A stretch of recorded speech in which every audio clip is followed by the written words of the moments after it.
All right. Well, thank you all for coming today. So my name is Ashley Ditton. I'm a managing researcher at Education Northwest, for those who don't know me. I have been working with this alternative education policy network for about the last almost 5 years now. So really exciting to help share this work with you all today. So, our agenda today will give an overview of the Alternative Education Policy Network, a review of resources that we've developed as part of this work. We'll do some breakout sessions because we want to hear from you. We want to hear what those pressing issues are in the field of alternative education. We want to know what's going on, what we need to be listening to, what we need to be thinking about, and what we need to be prioritizing in this work moving forward. And then we want to share a little bit about our next steps for the network. So, first, just hearing a little bit from you in the chat, go ahead and put your name, organization, and then what interests or excites you about the Alternative Education Policy Network. So I'll start out by saying that I know that a lot of people on this call today either know a lot about this Alternative Education Policy Network and have been part of our work and maybe are part of some of the deeper work that we've been doing. And then some are just coming to this work new and just trying to figure out what's going on. So I think there's a lot of levels of interest and engagement that we have uh, in this group. And so I'm really excited to hear what's bringing folks to the call today, what folks are interested in learning about, and really just kind of what's getting folks excited to engage. So yeah, just go ahead and start dropping in the chat anything that interests you or excites you about the Alternative Education Policy Network. And I'll let folks go ahead and scroll through those as they pop up.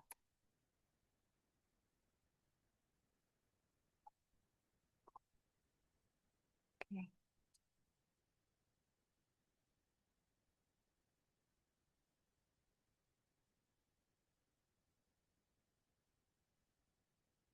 Wonderful.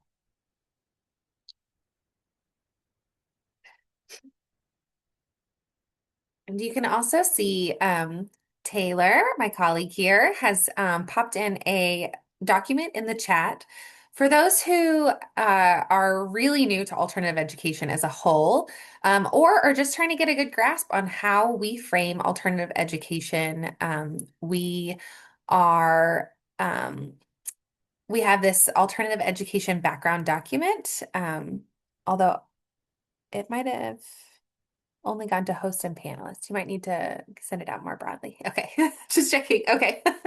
Um, yeah, so we have this background document that we've developed that gives definitions and kind of scopes, et cetera. There we go.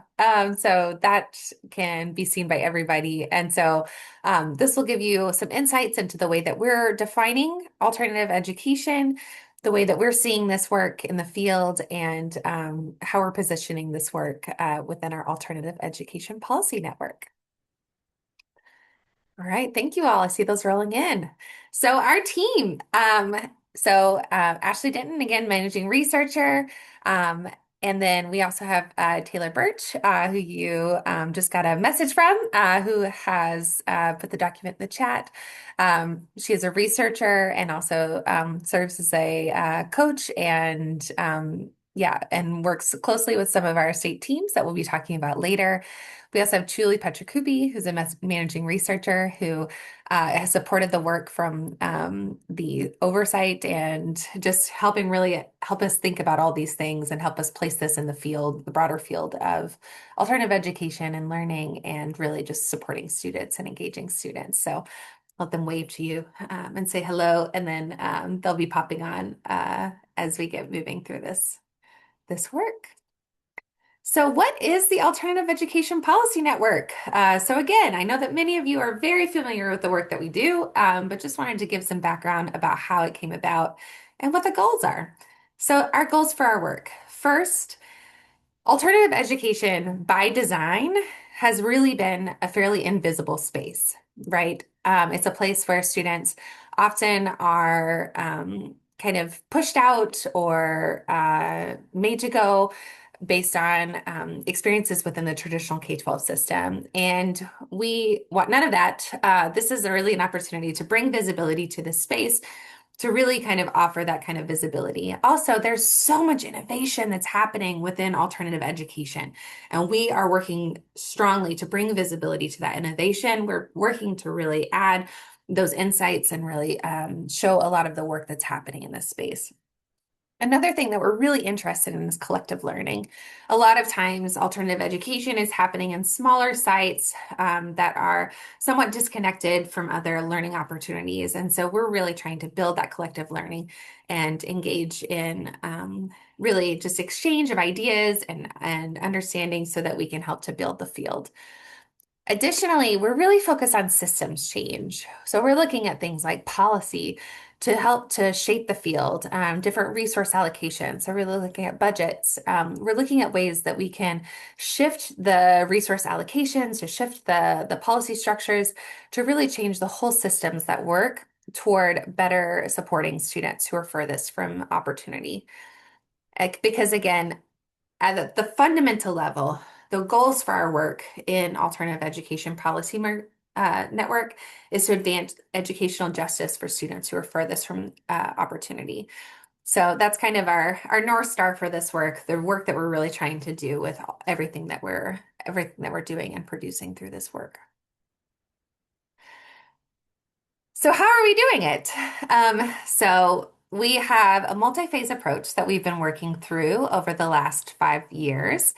That has guided us through different processes of learning and exploration, and then now toward moving toward action. So we'll talk about each of these phases in a little bit more depth.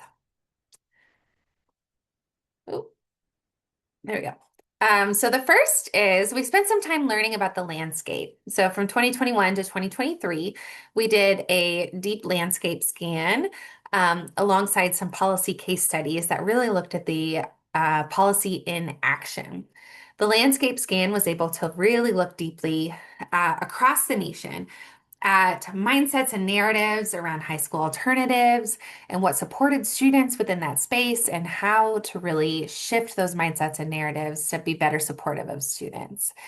We looked at promising practices and those things that were better within the classroom to help support students, better ways to connect to the community, as well as better ways to support educators that were supporting students and engaging students in better learning opportunities. We also really looked at budget and policy and really looked at the ways that those things constrained and inhibited the promising practices that we came across or allowed those promising practices to really flourish and really shine within different states and different policy environments. So, what did we learn from our landscape scan in doing this work? First, we've really found that programs and schools really operate within a patchwork of policies and resources. There was oftentimes conflicting policies and resources, even within a single state. But better yet, trying to replicate that across multiple states was nearly impossible due to how different things were in different environments. And because of that, quality programs struggled to cross state lines and scale at any type of rate across different spaces. We also found that there's little data to inform program quality and accountability. Oftentimes, we found that while there's a lot of anecdotal data of how educators really understand these things happening in practice, there was very little kind of rigorous evaluations or understanding of kind of student outcome data tied to student outcome data, any way to kind of understand a little bit more of a rigorous data to inform program quality and accountability for these spaces. But one of the biggest things that we saw through this is we started talking to folks and we were like, oh my gosh, folks are so hungry to connect. Everyone was so excited to talk about their program. Everyone was so excited to engage. And we really just kind of started to understand how much there was a desire within this field for folks to connect and learn from one another and engage. So we did two things. First, we launched the State Action Collaborative for High School Alternatives that we'll be talking about. And we started developing and disseminating resources from the field so that folks could start learning from each other and learning about the alternative education space with a little bit more robustness and depth. So, first, the State Action Collaborative for High School Alternatives. So, first, I want to say that there's some folks on the call that are part of this network. And during our breakout sessions, you'll likely be able to see some folks who are part of that group. And really excited. If you want to learn more about that group, you can hop onto our website. It's aepn.ednw.org. But this group, the goal is to support meaningful policy change through one-on-one coaching, technical assistance, and cross-state learning and collaboration that's designed to help states plan and implement reforms. So states have spent the last year or so developing action plans where they have developed a shared vision. They've developed a better understanding of the need for policy change. They have come together and really identified areas for reform and made some plans. And now they're really starting to implement those plans, looking at their interest holder groups and trying to identify what the best ways forward are. And so policy priorities that folks are engaging with are things like alternative accountability, data structure and use. And so making sure that, there's plenty of data that's available for students who are in different aspects of alternative education throughout the state. Increasing access to career-connected learning and mental health services for students in alternative learning throughout the state. Ensuring that educators are prepared to work with students who are in alternative education, including being trauma informed, and being, really able to kind of be flexible and engaged in those spaces. Making sure that the policy is aligned across different policies within the state. And then making sure that students are served up to age 21. So not stopping having students served once they turn 19 and just saying, okay, well, you've had 4 years, but rather serving students up to 21, knowing that students often take a little bit longer to get through education whenever they have some things that they are facing. So we're really excited about the work that's happening here and excited about the progress that folks are making in this space. So the states that that are participating right now, we've got Arkansas, California, Kentucky, Michigan, Minnesota, Oregon, Rhode Island, and Washington. We've also had Indiana participate in the past, doing some accountability reform. And so this is like a really interesting set of states. There's so much geographic diversity. There's diversity in the kind of scale and format of alternative programming. There is diversity as far as kind of the existing state of alternative accountability networking and engagement that's already happening within the state and how ready they were for reforms and just all kinds of things. And so being able to draw folks together and allow folks to connect and learn from one another and be able to see the reforms that are happening in different states and be able to share information and resources has just been really powerful. And we've been really excited. And this team will be able to run through the end of December. And so there's plenty of runway still to be able to learn from one another and be able to work toward those policy reforms. So this process is kind of run through two phases. So again, that first phase, we built phase two as far as like the landscape scan was the first phase, but phase two. So we recruited the state teams. They received monthly coaching meetings and monthly collaborative meetings, and then again built that action plan that had specific steps for folks to work toward policy change. And then now we're in this digging deeper and building the field stage. That includes, again, still they receive monthly coaching meetings, monthly collaborative meetings, but really are working toward that policy change directly and trying to kind of get everything grounded for either the next legislative cycle or the legislative cycle after that.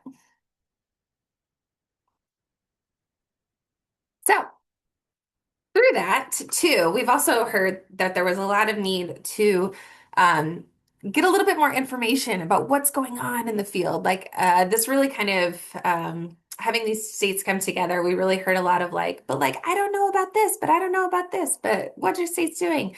And so here's some things that we learned, or some resources that we developed as part of that. So we have the scanning the landscapes that we talked about, the landscape scan. We have the budget policy brief that we'll review briefly, profiles of state policies, and then we will soon be producing briefs on alternative accountability and work-based learnings for alternatives. So those will be coming soon. But kind of briefly to review the budget policy brief, key takeaways. So Taylor's going to pop that in the chat, but just to give a high level overview of what we found so that we can kind of get you excited so that you can dig into it more. So we found that to support alternative education, budgets need to be adequate, equitable, transparent, and sustainable. So adequacy includes things like making sure that there's some flexibility for flexible learning opportunities. So there, you can get paid for extended learning time. You can get paid for, summer learning, etc. You can also get paid for things like career-connected learning. There's adequacy as far as that goes.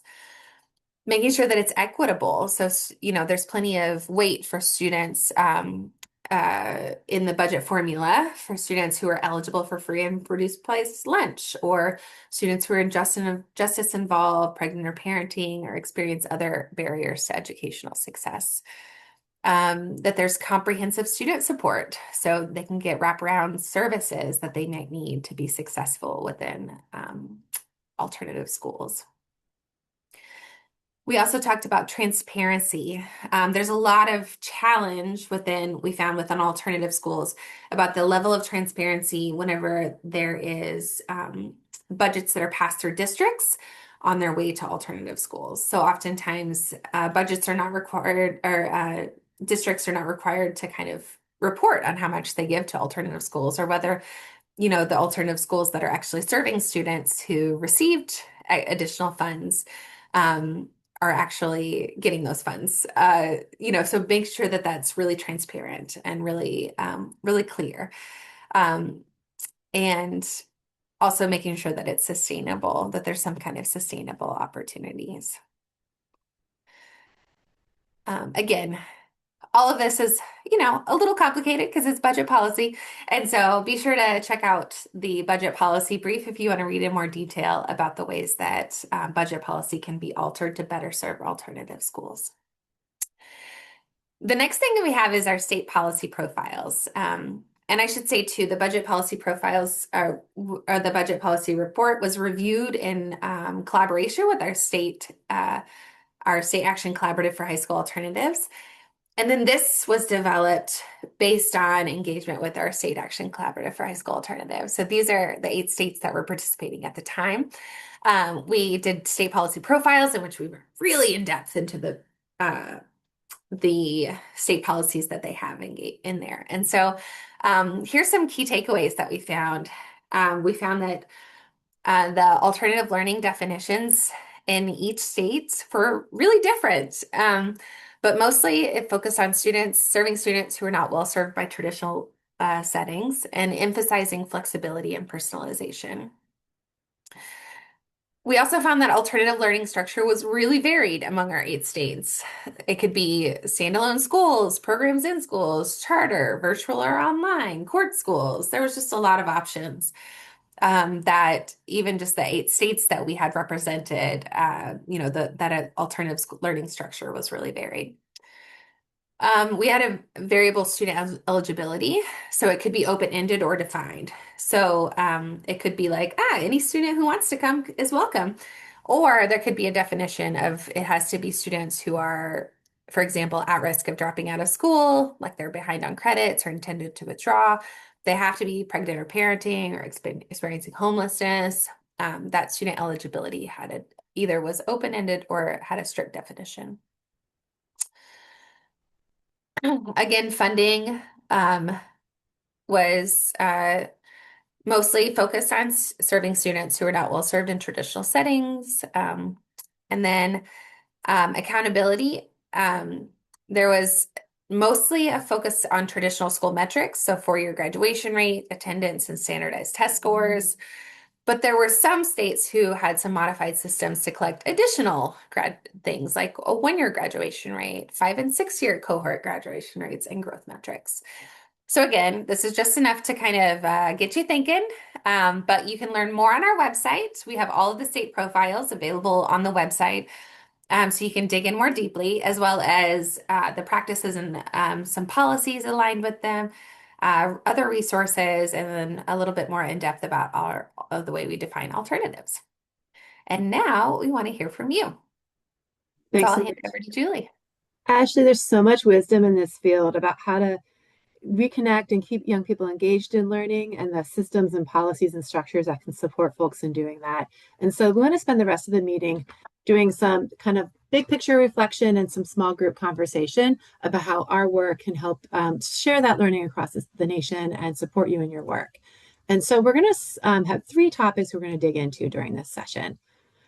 First, I want to hear what's your vision for change? What would you like to see change in the landscape for alternative learning over the next 3 years? What would this look like? And this could be big picture, again, policy, it could be mindset shift, it could be connections. What would you like to see changed? The next is what information do you need to do your work? And whether your work is working directly with young people, what kind of examples, models would you like to see, data points that you need? If you're advocating for policy change or working to strengthen systems, what's the information you need to do your work that if I just had this, I could really do my work better? What is it that you're seeking? And finally, we're interested in hearing about networking. The field in general is really challenging right now. And the work can feel isolating. We've heard a lot of really positive things about what it's like to have a space where folks are coming together across the country to talk about what we're doing and learning.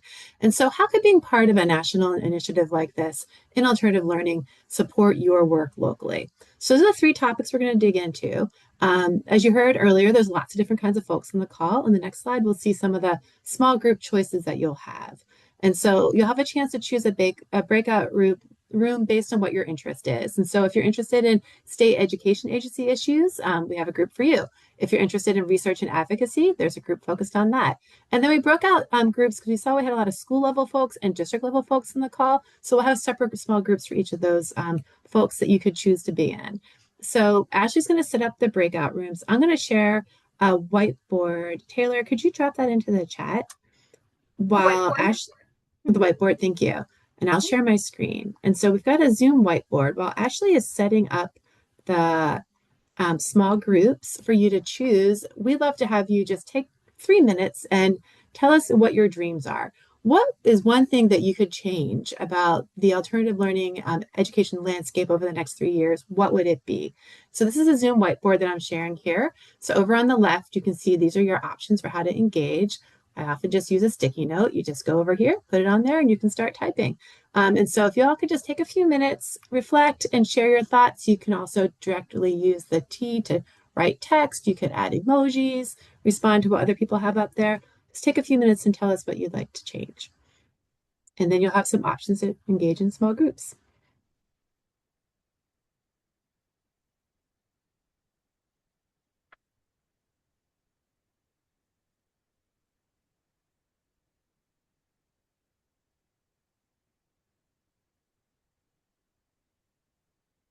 Yeah, so there's a quick question in the chat about what a state education agency is defined.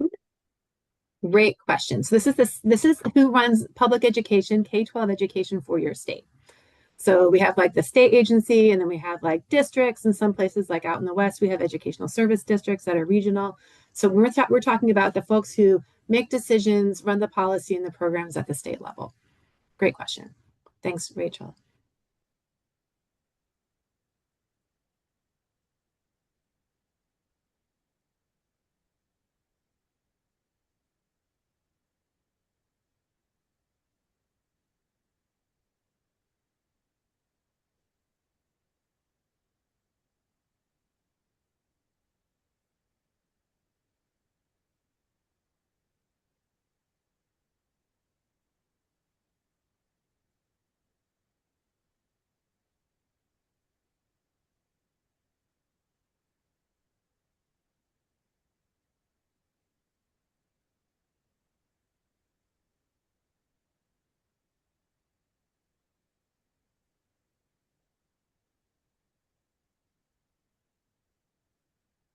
I love it. Thank you all for jumping in with these sticky notes. And I see that folks are already starting to cluster. You should feel free to do that. You can go ahead and move things closer together that you see, oh, there's an emerging theme here. Or if I want to say that I appreciate what somebody has, I want to second it, you can put a check mark on it or a star. Jonathan looks like Jonathan needs access to the whiteboard. Let's see if we can make that happen. Or Jonathan, you can just send us a chat to one of us and we can add what your comments are to the whiteboard for you if you're having trouble accessing it.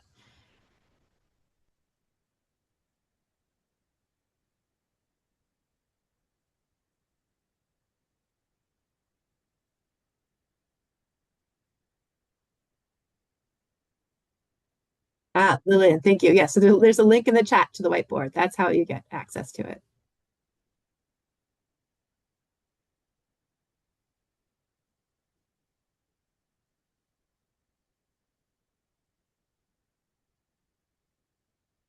Oh, I like those green arrows. Nice.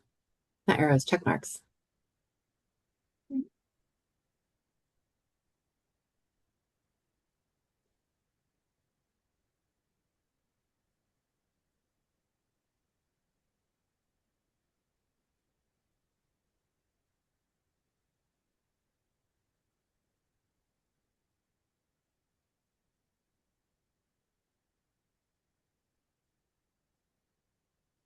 And I think we'll probably spend another minute adding our final thoughts, and then you'll have a chance to get together and chat about these topics. And Ashley will open the breakout rooms and let us know when they're ready.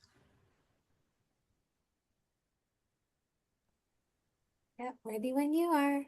And we will keep this open. So if you're still reflecting and want to add to this during the conversation in the small groups, you can continue to do that. So at the bottom of your screen, are they open? Are they? I don't think they've been opened yet. Awesome. So you should have the option at the bottom of your screen to join a breakout room, and you can choose the one that fits your entry point or your interest area.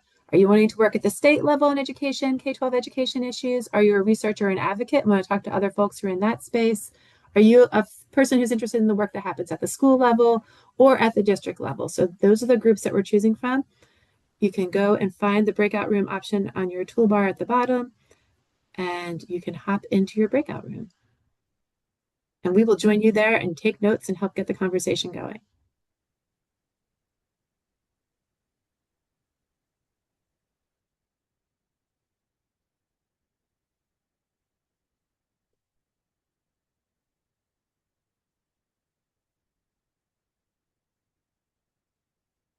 Second. Apologies, everyone. And thank you so much. I had just a wonderful chat, and I hope everyone else did as well. And thank you so much for sharing your insights and information. We're coming away with so much good insights. And just to let you know what our next steps are with this. So we will send out, we'll gather up all the information that we just shared. We all took a lot of really good notes, and we'll pull those information together, and we'll be sharing that out, alongside the recording of this conversation, just so that you all know the insights that we've gathered together, and then we'll be using that to shape our work moving forward as well. So we have some things coming up, and we'll be using that to shape our work. So, there we go. So before we leave, we have a few next steps. Oh, thanks, Beth. I'm so glad.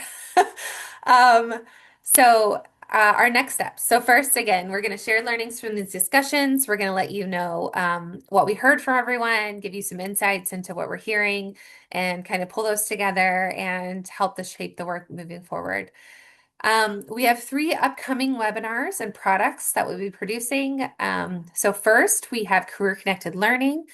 So Rachel, who is on this call, will be helping support building out a Career Connected Learning webinar, and then a product associated with that, really looking at the unique issues and challenges that we know that alternative learning environments face. Associated with career connected learning, right? It's unique environments, shorter time frames that students are enrolled. There's a lot of issues that sites face, and so we're really going to dive deeply into those and really be options focused and come up with some ways that folks can be creative and come up with some good ideas around career connected learning. That said, if anyone has any really interesting examples of the way that alternative learning environments have engaged in career connected learning that they want to shoot our way, please feel free to reach out. Our emails are part of the invite for this, or just they're also part of the AEPN. Yeah, there we go. The Rachel's got it. Yes, please feel free to reach out. We'd love any amazing examples of ways that people are being creative about providing career connected learning. So work-based learning, CTE, any internships, pre-apprenticeships, you name it. Just think about all those. And so if anybody's got some creative examples that they'd like to share, we'd love to have them. Additionally, we'll be doing some alternative accountability work. And so we'll be looking a little bit more deeply into examples about how states are doing alternative accountability nationally. And so we know that this is, a lot of it's dictated federally, but we're going to be looking a little bit more at the way that states are doing unique ways to do state level alternative accountability at a big A level, and then also looking at ways to look at little a accountability. So big A accountability, really thinking about the flow of like resources and things within the state. But then little a accountability, really just how alternative schools are able to look at different metrics and different ways to kind of demonstrate effectiveness and be data informed and do school improvement on smaller levels. And so we're going to look at this from kind of multiple different levels, see how states are approaching this, see how different programs are approaching this, and come up with some different ways that we can kind of look at accountability more broadly in alternative settings. And so our webinar for that will be sometime around September. So keep your eyes out for that. And then around November, we'll be kind of coming back and we'll be close to the wrap up of this phase of our State Action Collaborative for High School Alternatives. We'll all be a little bit misty-eyed, I'm sure, from how much we've loved engaging with folks. And so we'll share our learnings from that experience and share any insights that we've gathered from states. And we will probably drag some of our states up. I'm sure they won't be kicking and screaming. They'll be very excited to share their experience and have them share their insights from doing this work. Also, just flagging that we'll be at some upcoming conferences. There's the National Alternative Educator Association in October, and they're Reaching at Promise Students Association conference in November. So be sure to put those on your calendar and get out to those. And so you can come meet us in person and talk about this exciting work. And if you have any more questions, please feel free to reach out. And we have loved chatting with you all today. And I hope you have an amazing week. And thank you all so much. Thank you. Yeah, and if you have any questions, feel free to drop them in the chat. We'll answer them either here or offline.